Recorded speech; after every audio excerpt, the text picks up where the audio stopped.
നിയമസഭാ തെരഞ്ഞെടുപ്പിന്റെ ഫലം പുറത്തു വന്നപ്പോൾ പല ചെങ്കോട്ടകളും തകർന്നടിയുന്ന സാഹചര്യമുണ്ടായി. കൊല്ലം നിയമസഭാ മണ്ഡലത്തിൽ 2001 ശേഷം ഒരു UDF MLA ഉണ്ടായിരിക്കുന്നു. അതും കൈപ്പത്തി ചിഹ്നത്തിൽ കോൺഗ്രസിൽ നിന്ന് ബിന്ദു കൃഷ്ണയാണ് ആ കൊല്ലത്തെ ചെങ്കോട്ട പൊളിച്ചടക്കിയത്.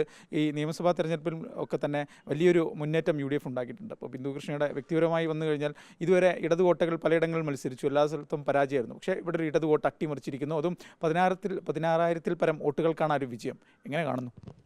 വളരെ സന്തോഷവും അതിലേറെ അഭിമാനവുമുണ്ട്. പതിറ്റാണ്ടുകളായി സംഘടനാ പ്രവർത്തനവും അതോടൊപ്പം പൊതുപ്രവർത്തനം നടത്തുന്ന എനിക്ക് ഇത്തവണ ജയിക്കാൻ കൊല്ലത്തെ പ്രിയപ്പെട്ടവർ ഒരു അവസരം തന്നതിൽ സന്തോഷമുണ്ട്. അതോടൊപ്പം തന്നെ പതിറ്റാണ്ടുകളായി ഈ നിയോജക മണ്ഡലത്തിലെ ഇടത് ആധിപത്യം അവസാനിപ്പിക്കുവാനും കഴിഞ്ഞതിലും ചാരിതാർത്ഥ്യമുണ്ട്. ഒപ്പം ജനദ്രോഹ നടപടികളുമായി കേരളത്തിലെ ജനങ്ങളെ വെല്ലുവിളിച്ച അധികാരത്തിൻ്റെയും ധാർഷ്ട്യത്തിൻ്റെയും പ്രതിരൂപമായ അഴിമതിയുടെയും ധൂർത്തിൻ്റെയും പ്രതിരൂപമായ ഇടത് സർക്കാരിനെ തൂത്തെറിഞ്ഞ് വൻപിച്ചൊരു വിജയം UDFന് കേരള ജനത സമ്മാനിച്ചതിലും അഭിമാനമുണ്ട്. നമുക്ക് ഇടത് വോട്ടുകൾ ഉൾപ്പെടെ ലഭിച്ചുകൊണ്ടാണ് നമ്മൾ ജയിക്കുന്നത്. അപ്പോൾ ഈ ഇടതുപക്ഷക്കാർ, ഇടത് അനുഭാവികൾ പോലും നമ്മുടെ കൂടെ ഈ തെരഞ്ഞെടുപ്പിൽ നിന്നു എന്ന് അങ്ങനെയാണോ കരുതുന്നത്?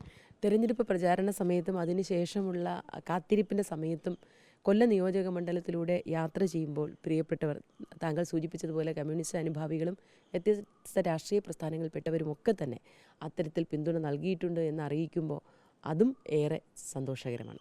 ഇപ്പോൾ മുമ്പോട്ടുള്ള പ്രവർത്തനങ്ങളൊക്കെ വലിയൊരു പദ്ധതികളൊക്കെ കൊല്ലത്തിന് വേണ്ടി എന്തായാലും കരുതി വെച്ച് കാണുമല്ലോ. എന്തൊക്കെയാണ് മനസ്സിലുള്ളത്? ഒരുപാട് സ്വപ്നങ്ങൾ എൻ്റെ കൊല്ലത്തെക്കുറിച്ച്, നമ്മുടെ കൊല്ലത്തെക്കുറിച്ചുണ്ട്.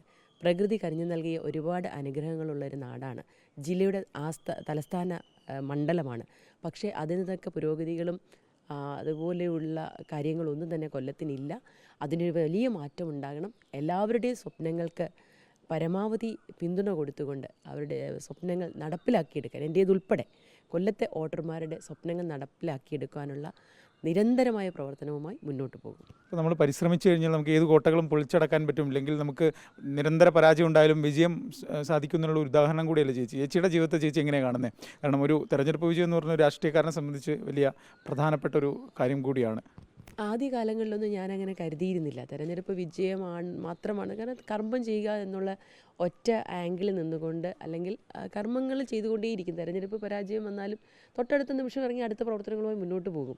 പക്ഷേ താങ്കൾ പറഞ്ഞ പോലെ ഒരു സത്യമാണ്, ജനാധിപത്യത്തെ തെരഞ്ഞെടുപ്പ് വിജയങ്ങൾ അനിവാര്യമാണ്. അത്തരം വിജയങ്ങളുണ്ട് എങ്കിൽ മാത്രമേ നമുക്ക് കാര്യക്ഷമമായി പ്രവർത്തിക്കുവാനും ജനങ്ങൾ ആഗ്രഹിക്കുന്ന രീതിയിൽ അവരെ സഹായിക്കുവാനും കഴിയുകയുള്ളൂ. ആ അർത്ഥത്തിൽ വളരെ സന്തോഷത്തോടു കൂടി എൻ്റെ പൊതുപ്രവർത്തന ജീവിതത്തിൽ ഒരു നാഴികക്കല്ലായി ഈ തെരഞ്ഞെടുപ്പ് വിജയത്തെ കാണാൻ ആഗ്രഹിക്കുന്നു. ഒരു ചോദ്യം, മന്ത്രിയാവാൻ സാധ്യതയുണ്ടോ? ഇത്തരം കാര്യങ്ങളെക്കുറിച്ചൊന്നും എനിക്കറിയില്ല. അത് പറയാൻ ഞാൻ ആളുമല്ല. പാർട്ടി അവസരം തന്നാൽ ഉണ്ടാവും.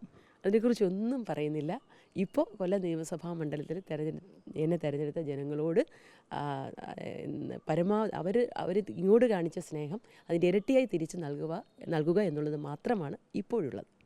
എന്തായാലും 16,000-ലധികം വോട്ടിൻ്റെ ഭൂരിപക്ഷത്തിലാണ് ബിന്ദു കൃഷ്ണ കൊല്ലം മണ്ഡലം പിടിച്ചെടുക്കിയത്. ഇടത് കോട്ടയായിരുന്നു. ആ ഇടത് കോട്ടയിലാണ് ഇപ്പോൾ എന്തായാലും ബിന്ദു കൃഷ്ണയുടെ വലിയൊരു വിജയമുള്ളത്. എന്തായാലും വിജയത്തിന് പിന്നാലെ ഇനി UDF സർക്കാർ അധികാരത്തിൽ വരാൻ പോവുകയാണ്. കൊല്ലത്തിന് ഒരു വനിതാ മന്ത്രിയൊക്കെ ഉണ്ടാവുമെന്നാണ് പൊതുവിലുള്ള ചർച്ച. അങ്ങനെയൊക്കെ തന്നെ നടക്കട്ടെ. കൊല്ലത്ത് നിന്ന് വീഡിയോ ജേർണലിസ്റ്റ് അബൂ താഹിറിനൊപ്പം റിപ്പോർട്ടർ AV ജയശങ്കർ, റിപ്പോർട്ടർ കൊല്ലം.